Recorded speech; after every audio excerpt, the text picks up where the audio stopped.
BRS leader Sumitra ఉన్నారు. దాదాపు 3 రోజులైంది పోక్సో కేసు పెట్టి సాయి భగీరథ మీద. ఎందుకు ఇంతవరకు యాక్షన్ తీసుకోలేదు? అసలు తెలంగాణ గవర్నమెంట్‌లో మహిళలకు రక్షణ లేదా?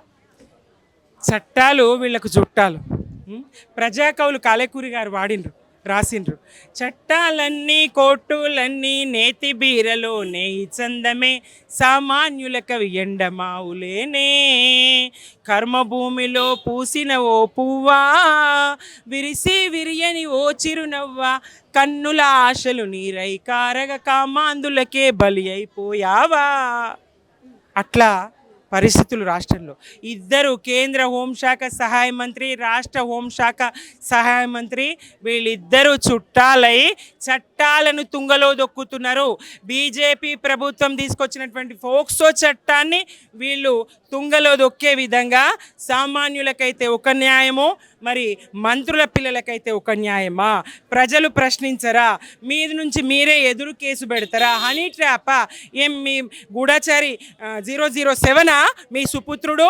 వాడొక బలుపుతో మరి సాటి విద్యార్థులను ఎట్లా కొట్టిండు, ఎట్లా వీడియో రికార్డులు చేసిండు మీరు చూస్తూ ఉన్నారు. సోషల్ మీడియాలో చక్కర్లు కొడుతూ ఉన్నాయి. అవి వాడి బలుపు ఏంటి, వాడి తాగుబోతుతనం ఏంటి, అవన్నీ కనబడతా ఉన్నాయి. వాడు ఇంకా అట్లాంటి కొడుకుని కన్నటువంటి, అట్లాంటి సుపుత్రుణ్ణి కన్నటువంటి మహా తండ్రి ఈయన, గొప్ప తండ్రి ఈయన కేటీఆర్ గారు ఒక ఆదర్శవంతమైనటువంటి కొడుకు, పుత్రోత్సాహం ఆయన వల్ల పొందే తండ్రి కేసీఆర్ గారు. జనులా పుత్రుని కనుగొని పొగడగా పుత్రోత్సాహంబు నాడు పొందుర సుమతి అంటారు. అట్లా ఒక ఐటీ మినిస్టర్గా, ఒక నగరపాలక మున్సిపల్ మినిస్టర్గా ఆయన హైదరాబాద్ను తీర్చిదిద్దిన తీరు, ఐటీ రంగాన్ని తీర్చిదిద్దిన తీరు, ఆయన పాలన పటిమ ప్రపంచం యావత్తు. ఆయన పాఠాలు చెప్పబోయిన చోట ఈయన పాఠాలు చదవడానికి పోయింది కదా రేవంత్ రెడ్డి గారు.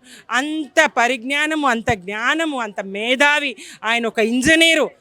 ఈయన అవమానిస్తాడు, నువ్వు కేసీఆర్కే పుట్టినవా అని అంటాడు. అట్లాంటి పరిస్థితులు. మరి నీ కొడుకు పుట్టుక ఎట్లాంటిదని మేము అనలేమా? ఇప్పుడు మహాతల్లి ఉద్యమకారులందరికీ కేటీఆర్ గారి మాతృమూర్తి, మా ఉద్యమకారులందరికీ కడుపు నింపినటువంటి అన్నపూర్ణాదేవి. ఆ గడపలో కాలు పెట్టిన వాళ్ళందరినీ కడుపు చూసింది ఆమె. అటువంటి మహాతల్లిని అవమానిస్తాడు ఈ దుర్మార్గుడు కదా. ఫలితం అనుభవించినవు కదా, ఎంబడే కనిపించింది కదా. మరి మేము ఈ భగీరథని ఎట్లాగన్నవయ్యా? ఈ దుష్టుని, ఆడపిల్లల్ని వేధించేవాడిని, ఈ దుర్మార్గుణ్ణి, తోటి విద్యార్థులను హింసించే వీడిని, రాక్షసానందం సాడిజం పొందేటువంటి వీడిని, సాడిస్టుని ఎట్లాగన్నవయ్యా అని మాకు అనరాదా? కానీ నీ కారణంగా, నీ రాజకీయం కారణంగా, నువ్వెనకేసుకొచ్చిన కారణంగా నీ భార్యను, సాటి మహిళను మేము అవమానించాం. మాకు కేసీఆర్ గారు సంస్కారం నేర్పిండు. ఇది ఎందుకు ఈ కేసు గురించి బీఆర్ఎస్ ఒక్కటే ఫైట్ చేసింది, కాంగ్రెస్ ఎట్టిపోయింది, కాంగ్రెస్లో ఉన్న ఉమెన్ మినిస్టర్స్ ఎట్టిపోయినారు, కొత్తగా వచ్చిన పార్టీ కడుపులో పెట్టుకొని చూస్తాను నేను అమ్మనన్న ఆవిడ ఎట్టిపోయింది. నేను అమ్మనైతా, అమ్మగా పరిణితి చెందుతా అన్నారు, మరి ఇంకా పరిణతి చెందనట్టున్నారు. మరి లార్వా దశ, ప్యూపా దశ అంటారు కదా, ఏ దశలో ఉన్నారో అమ్మగారు, ఎప్పటికీ అమ్మ అవుతారో, ఈ బాధ ఎందుకు కనబడతలేదో, ఈ దుఃఖం ఎందుకు కనబడతలేదో యావత్తు తెలంగాణ గమనిస్తూ ఉంది. అమ్మగా కాదు, అక్కగా కూడా ఓటమే. అక్కగా కూడా విఫలం. అప్పటిదాకా అక్క అని ఎవరైతే పిలిచేదో ఆ స్థానం కూడా ఆమె కోల్పోయినరు. ఇప్పుడు మౌనం వహించి, ఇద్దరి మధ్య సంబంధం ఏంది, ఎందుకు మౌనం వహించారు? ఇక బండి సంజయ్ గారు, రేవంత్ రెడ్డి గారు ఇద్దరు మరి చట్టాపట్టాలు వేసుకొని తిరుగుతున్నారు. ఈ హోంశాఖ సహాయ మంత్రి, ఆ హోంశాఖ సహాయ మంత్రి, ఇద్దరి బంధుత్వము, ఇద్దరి ఇది తెలిసిందే. ఒకవేళ కాంగ్రెసే చర్య తీసుకొని ఉంటే, ఒకవేళ రేవంత్ రెడ్డి గారే చర్యలు తీసుకొని ఉంటే మాకేం పని? మీరే ఫోక్సో కేసులు పెట్టి, మీరే ఇంకోటి బండి సంజయ్ గారే స్వయంగా తప్పుకొని ఉంటే, జై శ్రీరామ్ జై శ్రీరామ్, రాముని పేరెత్తే అర్హత ఎక్కడదయ్యా బండి సంజయ్ గారు? మీకు రాముని పేరెత్తే అర్హత ఉన్నదా? రాముడు అసలు రామాయణం గురించి 2 ముక్కలన్నా కట్టే కొట్టే తెచ్చానన్న తెలుసా? ఎందుకు కట్టిండు, ఎవరిని కొట్టిండు, ఎవరిని తెచ్చిండు, ఈ కనీస జ్ఞానం అన్న ఉన్నదా? 3 ముక్కల్లోనన్న రామాయణాన్ని చెప్పగలడా? రాముడు కట్టి కొట్టి తెచ్చినటువంటి సీతను, అగ్ని పరీక్షను ఎదుర్కొన్నటువంటి పునీత సీతను ఒక్క పౌరుని మాటకు అడవికి పంపించిండు. మరి అలా నీ కొడుకు యావత్తు తెలంగాణ కోడై కూస్తుంది. కోడై కూసిన తెలంగాణ పక్కకు పెడదాం, బీఆర్ఎస్ను పక్కకు పెడదాం, సిపిఎం పార్టీ జాన్ వెస్లీ వాళ్ళు, అట్లాంటి వాళ్ళు, సంధ్య లాంటి వాళ్ళు, పిఓడబ్ల్యూ వాళ్ళు ఖండిస్తూ ఉన్నారు. వాళ్ళందరినీ పక్కన పెడదాం. నీ కొడుకే అంగీకరించిండు కదా. 2 సంవత్సరాల నుంచి నేను తిరుగుతున్న ఆమెతో, గుళ్ళు గోపురాలు తిరిగినా, అన్నవరం పోయినా, ఏది అరుణాచలం పోయినా, తిరుపతి పోయినా, విజయవాడ పోయినా, 2 సంవత్సరాల నుంచి మేము రిలేషన్షిప్లో ఉన్నాము. ఎట్లా రిలేషన్షిప్లో ఉంటావయ్యా? నువ్వు మేజరు కదా, ఒక మైనర్ బాలికతో ఎట్లా రిలేషన్షిప్లో ఉంటావు? రిలేషన్షిప్ కాదు, నేను పెళ్లి చేసుకున్నా అని నువ్వు చెప్పినా తప్పే, నువ్వు చెప్పినా నేరమే. నువ్వు పోక్సో చట్టం నీ మీద పెట్టాల్సిందే. ఒక కేంద్ర హోంశాఖ సహాయ మంత్రి కొడుకుగా ఒక కేంద్ర హోంశాఖ సహాయ మంత్రికి చట్టాల మీద అవగాహన లేకుండా ఎట్లా హనీ ట్రాప్ కేసు పెడతారు? ఎందుకు? ఏ ఆడపిల్లల తల్లిదండ్రులు 50,000 కోసం బిడ్డలని కన్న కూతుళ్ళని తార్చే స్థాయి ఉంటుందా? అట్లాంటి వాళ్ళు ఎందుకు? వాళ్ళు పేదలైన ధనికులైన, వాళ్ళు పేదలు కాదు, పేదలైన ధనికులైన ఎవరికైనా ఆత్మాభిమానం ఉంటుంది, ఎవరికైనా తమ బిడ్డల్ని కాపాడుకోవాలనేటువంటిది. ఇట్లాంటి దుర్మార్గులకు నమ్ముతారా? ఆ పేరెంట్స్కి తెలిసే జరిగితే ఎట్లా నమ్ముతారు? వాళ్ళు 175 కోట్ల ఆస్తి లెక్కలు చూపిస్తారట, వాళ్ళకు బెంజ్ కార్లు ఉన్నాయట, వాళ్ళకి ఫార్చునర్లు ఉన్నాయట. అట్లాంటి వాళ్ళు నీ 5 కోట్లకు మీ కుటుంబాల్లో 5 కోట్లకు లొంగుతారా? 50,000కు లొంగుతారా? మీ బిడ్డల్ని మీరు ఇట్లా తారుస్తారా? దుర్మార్గం కదా. మీద నుంచి నిందలేస్తారా? తప్పు చేసిందే కాకుండా ఒక పసికునం ఇది ఇప్పటికే 2 సార్లు ఆత్మహత్యాయత్నం. ఇంత జరుగుతున్నా బండి సంజయ్ నోరు మీద పెట్టలేదు కారణం ఎందుకు మెదపలేడు? నేను బీసీని, నేను ఏబీవీపీ, నేను బీజేపీ అంటే నేను పార్టీ కోసం పనిచేస్తాను, నేను పార్టీ కోసం నువ్వు ప్రజల కోసం కాదా? నువ్వు తెలంగాణ ప్రజల కోసం కాదు ఎన్నడూ మాట్లాడినావు గనుక, ఎన్నడూ తెలంగాణ ప్రజల పక్షాన నువ్వు గొంతెత్తినవు, ఎన్నడూ తెలంగాణ ప్రజల పక్షాన ఒక మంచి మాట నువ్వు మాట్లాడినవు. నోరు తెరిస్తే బూతులు, నోరు తెరిస్తే దుర్మార్గము, నీ భాష కంపు, నీ తంబాకు కంపు, నీ నోరు కంపు. నువ్వేం చెప్తావయ్యా ప్రజలకు? బీజేపీ సంస్కృతి అది. ఇట్లాంటోడికి పార్లమెంట్లో ఒక ముక్క మాట్లాడరానోనికి మంత్రిని చేసి కూర్చోబెడతారు. కేంద్ర హోంశాఖ అది కూడా, రాష్ట్ర హోంశాఖ ఈయన దగ్గర పెట్టుకుంటాడు, కేంద్ర హోంశాఖ ఆయన దగ్గర పెట్టుకుంటాడు. అటు దేశంలో పరిస్థితులు అవి, రాష్ట్రంలో పరిస్థితులు ఇవి. ప్రజల కర్మ, ప్రజలు గోడుమంటున్నటువంటి పరిస్థితి, నడి రోడ్డు మీద గొంతులు కోస్తున్నటువంటి పరిస్థితి. పట్టపగలు ఇదే బండి సంజయ్ గారు పక్కనే ఉంటారు, అక్కడనే లూటీ జరుగుతుంది. ఇట్లాంటి పరిస్థితులు, శాంతి లేదు, భద్రత లేదు. ఇద్దరు ఇక్కడున్న రాష్ట్రంలో ప్రజలు గోడుమనే పరిస్థితి ఉన్నది. బీఆర్ఎస్ వారి పక్షాన ఉంటుంది. బాధితులు ఎవరైనా సరే, అక్కడ బండి సంజయ్ కొడుకే ఉన్నా సరే, ఇంకా మరొక మంత్రి కొడుకున్నా సరే, మరొక ఎమ్మెల్యే కొడుకున్నా సరే, ఎవరున్నా సరే వారిని తప్పకుండా మేము ఎదుర్కొంటాం. బాధితుల పక్షాన మేము నిలబడతాం. బేటీ బచావో అనే నినాదం కాస్త బేటా బచావోగా మార్చేసుకున్నాడు బండి సంజయ్ గారు. ఇలా తన కొడుకుని రక్షించడం కోసం ఏమైనా చేస్తా అన్నట్టుగా ప్రవర్తిస్తున్నాడు. సామాన్య ప్రజలకు ఒక న్యాయం నడుస్తుంది రాష్ట్రంలో, బండి సంజయ్ కొడుకు ఒక న్యాయం నడుస్తుంది. మరి పోక్సో కేసు అంటే చిన్నది కాదు. చిన్న పిల్లల పరిరక్షణ కోసం ఏర్పాటైన పోక్సో చట్టాన్ని చేతిలోకి తీసుకొని ఈరోజు కేసు నమోదైనా కూడా ఎటువంటి చర్య తీసుకోకుండా కాలయాపన చేస్తూ ఇటు రాష్ట్రంలో రేవంత్ రెడ్డి కావచ్చు, కేంద్ర ప్రభుత్వమే కావచ్చు, మరి ఏ రకమైన స్పందన కూడా మనం 3 రోజుల నుంచి చూస్తలేం. అంటే నిందితుడిని కాపాడే దిశలో ఉంది ప్రభుత్వం. అయితే నిందితుడిని కూడా దేశం దాటి పంపించే ప్రయత్నాలు కూడా జరుగుతున్నాయి అని చెప్పేసి ఒక టాక్. సామాన్య ప్రజలే నిజంగా అట్లాంటి కేసు సామాన్య ప్రజల మీద వస్తే ఎట్లా ఉంటుందండి? ఈ పాటికి హంగామా చేసి, హైరానా చేసి, 3rd డిగ్రీ ప్రయోగించి ఎన్ని రకాల శిక్షలు ఉంటాయో అన్ని మోపి జైల్లో పెట్టేవారు. మరి ఇలా కేంద్ర హోం సహాయ శాఖ మంత్రి కాబట్ట మరి ఈ పిల్లగాన్ని ఎందుకు రక్షిస్తున్నారు? నిజంగా కూడా ఒక 17 ఏళ్ల బాలిక మీద అత్యాచార కేసు నమోదు అయితే దాన్ని తీసుకోవడానికి కూడా పోలీసులు భయపడుతున్నారంటే రాష్ట్రంలో ఏం జరుగుతుంది? ఉల్టా అమ్మాయి మీదనే హనీ ట్రాప్ కేసు పెట్టిండ్రట. మరి ఇది ఎక్కడన్నా న్యాయమేనండి? ఇలా ఆడపిల్లలకు పరిరక్షణ లేదు తెలంగాణ రాష్ట్రంలో. 18% అఘాయిత్యాలు జరిగినాయట. ఇప్పుడు 2024 సంవత్సరంలో 18% ఎక్కువ హరాస్మెంట్ కేసెస్ నమోదైనాయి అని చెప్పేసి కేంద్ర ప్రభుత్వమే మొన్న కితాబ్ ఇచ్చింది. మరి తెలంగాణ రాష్ట్రంలో ఏం జరుగుతుంది?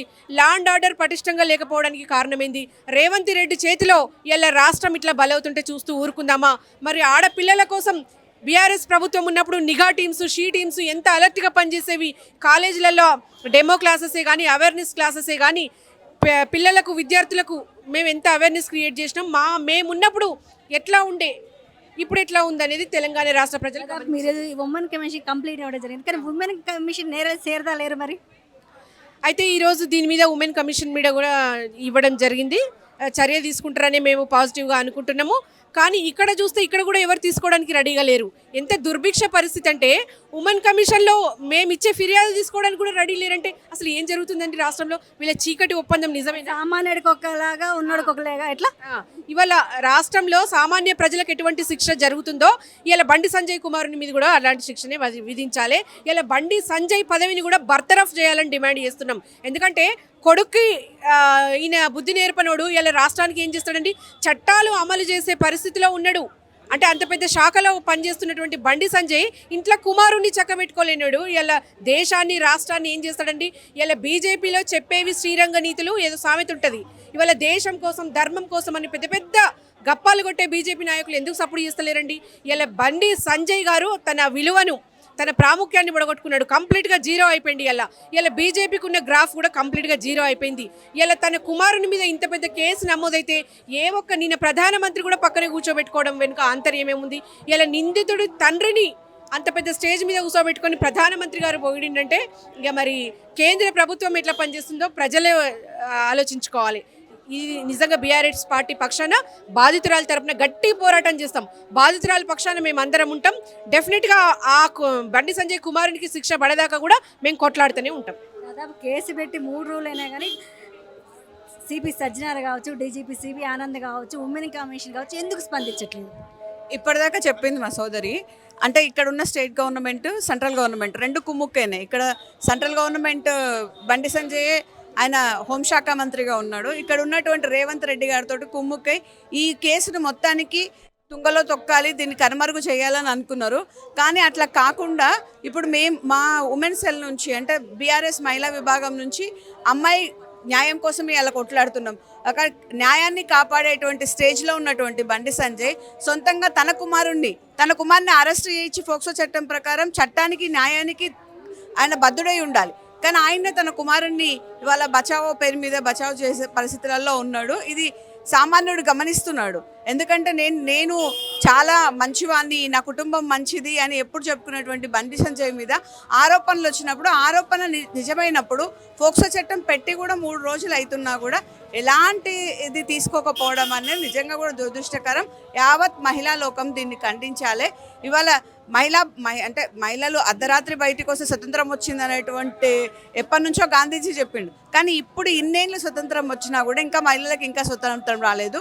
మైనర్ బాలిక మీద జరుగుతున్నటువంటి అత్యాచారాలను కూడా పట్టించుకున్నటువంటి ఇది ఉంది. ఇక్కడ కమిషన్ దగ్గరకు వచ్చి మేము ఇక్కడ వీళ్ళకి ఇస్తే కూడా మా పరిధిలో ఇక్కడ చైర్మన్ లేదు, మేము ఏం చేయలేకపోతున్నాము అని చెప్పేసి మాటలు చెప్పడం జరుగుతుంది. ఇది చాలా అన్యాయం.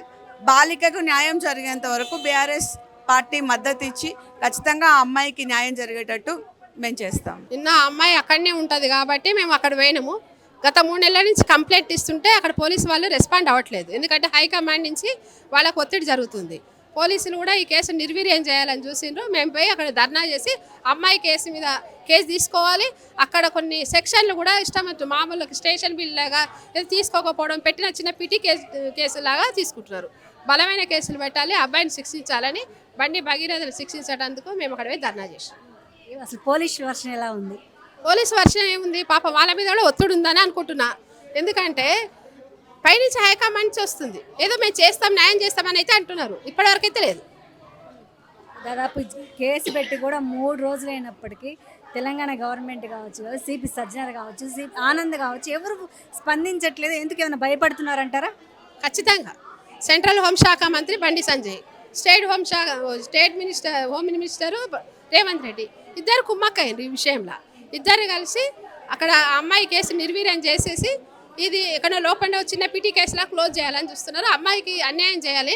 ఇదే పోక్సో కేసు ఏదో సాధారణమైన పౌరుడు చేసింటే, ఇంకెవరైనా చేసినంటే బండి సంజయ్ పెద్ద నోరు జించుకొని ఓ ఇష్టం వచ్చినట్టు మాట్లాడి ఆ అబ్బాయిని జైల్లో పెట్టేటట్టు చేస్తుండే.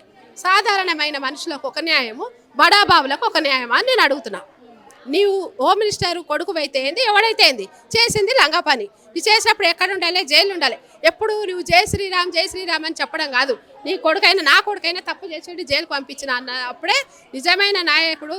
తన కొడుకును కవర్ చేసుకోవడానికి నిన్న నా మీద కుట్రలు జరిగితే ఎవరు చేస్తున్నాడు ఆ కుట్రలు? నీ కొడుకు ఇంతకుముందు ఎన్ని రంగ పనులు చేసిండు, ఎన్ని అభియోగాలు వచ్చినాయి, ఎంతమందిని కొట్టిండు? ఇది కొత్త కేసా? ఇంతకీ హనీ ట్రాప్ అంటారా, ఫోక్స్ అంటారా? మైనర్ బాలిక హనీ ట్రాప్ చేస్తుందా?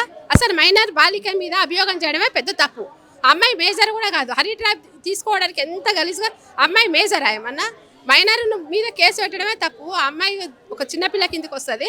హనీ ట్రాప్ అని కావాలని నిర్వీర్యం చేయాలి. కేసులు తప్పుదావ పట్టించడానికి ఇది కుట్ర. ఇదంతా బండి సంజయ్, రేవంత్ రెడ్డి ఇద్దరు కోఆర్డినేషన్, బడే బాయ్ చోటా బాయ్ ఇద్దరు కలిసి ఆ కేసును పక్కదోవ పట్టియాలని చూస్తారు. కానీ మా బీఆర్ఎస్ పార్టీ తోలు తీస్తుంది. నువ్వు జైలు పై ఉన్నదాకా మేము వెంటాడుతూనే ఉంటాము. నీ మీద నీ మీద ధర్నాలు చేస్తాము, నీ పదవి విచ్ఛిన్నం కావాల్సిందే. నువ్వు మంచివాడవైతే బండి సంజయ్ తన పదవికి రాజీనామా చేయాలి. మోడీ కూడా చెప్తున్నా పనికిరాను అని ఇది కేసు ఇచ్చి కూడా 3 రోజులు అయినప్పటికీ ఎందుకు తెలంగాణలో ఉన్న ఉమెన్ మినిస్టర్లు కావచ్చు ఎవరు ఎందుకు స్పందించరు, కొత్తగా వచ్చిన పార్టీ కావచ్చు ఎందుకు స్పందించట్లేదు? అదే చెప్తున్నా నేను, ఎందుకు స్పందిస్తలేరని అడుగుతున్నా నేను. ఇప్పటి వరకు ఈ పార్టీ వాళ్ళు కానీ, కొండ సురేఖ కానీ, సీతక్క కానీ, మన కవితక్క కానీ ఎందుకు ఒక ఆడపిల్ల విషయంలో ఎందుకు ప్రెస్ మీట్ పెట్టి ఇది తప్పు అనేది చెప్తలేరు? అపోజిషన్ పార్టీలో ఉన్న కొండ సురేఖ బీజేపీకి కొమ్ము కాస్తుందా లేకపోతే సీతక్క కొమ్ము కాస్తుందా? ఎందుకు మీరు వాళ్ళ పేర్లు తీసి ఈ అమ్మాయికి అన్యాయం జరిగిందని ఒక స్టేట్మెంట్ ఎందుకు ఇస్తలేరు? అంటే ఇదంతా కావాలని జరుగుతున్నది కదా. ఒక అమ్మాయికి అన్యాయం చేయాలని వీళ్ళందరూ పని కట్టుకొని ఉన్నారు. వీళ్ళు బడా బాబులు ఇక చిన్న సాధారణ మహిళకు అన్యాయం చేయాలని పూర్తి స్థాయిగా ప్రజలకు అర్థమవుతుంది. ఎట్లా బీఆర్ఎస్ పక్షాన ఎలా ఉండబోతుంది పోరాటం? ఈ కేసు కానీ తీసుకో మేము మాత్రం ఇది వదిలిపెట్టాము. ఎందుకంటే ఈ మా బీఆర్ఎస్ పార్టీ ఎప్పుడు కూడా ప్రజల పక్షము, మహిళల పక్షనే ఉంటుంది. ఇంతకుముందు మేము షీ టీమ్స్ అని పెట్టినాము. ఇప్పుడు చూసిర్రు కదా దిల్సునార్లో ఒక ఐపీఎస్ అధికారి సుమతి మేడం పోయి దిల్సునార్ నిలబడితే ఎంతమంది పిల్లలు వచ్చి వేధించిరు ఆమెను. ఒక ఐపీఎస్ అధికారికే వేధింపులు ఉన్నప్పుడు సాధారణ మహిళ పరిస్థితి ఏంది? నేను అంటున్నా ఈరోజు ల్యాండ్ ఆర్డర్ పనిచేస్తుందా? పనిచేస్తలేదు. కాబట్టి నేను చెప్తున్నా రేవంత్ రెడ్డి కూడా అర్హుడు కాదు హోమ్ మినిస్టర్. నీ పదవి వరకన్నీ ఈ చేతగా నీ పక్కకి ఎందుకు పెట్టుకున్నావు? ఆ పదవిని పెట్టుకొని ఈరోజు అన్ని చూసుకుంటే నీ పదవిని ఎంజాయ్ చేస్తున్నాడు ఆయన. రేవంత్ రెడ్డి పదవిని, ముఖ్యమంత్రి పదవిని ఎంజాయ్ చేయడానికే కానీ ప్రజలకు, మహిళలకు ఎటువంటి రక్షణ లేదు. సాధారణ మహిళలకు రక్షణ లేదు. దాదాపు ఎట్లా బండి సంజయ్ నేను మీటింగ్లో చెప్పడం జరిగింది, నేను ప్రజల పక్షాన ఉంటాను, పార్టీకి సహాయపడతాను. నువ్వు ప్రజల పక్షాన ఒక ఆడపిల్ల పక్కనే లేవు. నీ కొడుకు అంత తప్పుడు పని చేస్తే నువ్వు ఆ పిల్లకు రక్షణ కల్పించలేకపోయినావు. నీ ప్రజలను ఏం బిక్తావు? ఇక నేను అంటున్నా ప్రజలను ఏం కాపాడుతావు? నీ ఇంటనే నువ్వు గెలవలేదు. ఇంట గెలిచి రచ్చగడు. ఫస్ట్ నీ కొడుకు బుద్ధి చెప్పు. నీ కొడుకు ఒక వెధవేషం వేస్తే కూడా నువ్వు రక్షిస్తున్నావు. దాదాపు నన్ను అధ్యక్షుడి పదవి నుంచి తొలగిస్తే నేను 8 మంది సూసైడ్ చేసుకోవడం జరిగింది. అంటే ఎట్లా ఈ డైవర్షన్ ఏమైనా చేస్తున్నాడు బండి సంజయ్? బ్లాక్మెయిల్ రాజకీయం చేస్తున్నాడు. ఈయన ఏంటంటే ఏదో నేను దానికోసం ప్రాణం ఇస్తున్నా, నాది పదవి పోతే ఇట్లా ఇది చేస్తా అని చెప్పేసి డైవర్షన్ పాలిటిక్స్ చేస్తున్నాడు. ఒక ప్లాన్ ప్రకారంగా దీన్ని తప్పించేటందుకు దీన్ని రాజకీయం అడ్డం పెట్టుకొని రాజకీయ వేదికగా తీసుకుపోవాలని చూస్తున్నాడు. కానీ మేమైతే ఉపేక్షించేది లేదు. ఈ కేసును ఒక రాజకీయ పరంగా కాదు, ఒక సాధారణమైన మహిళకు, అమ్మాయికి న్యాయం జరగాలి.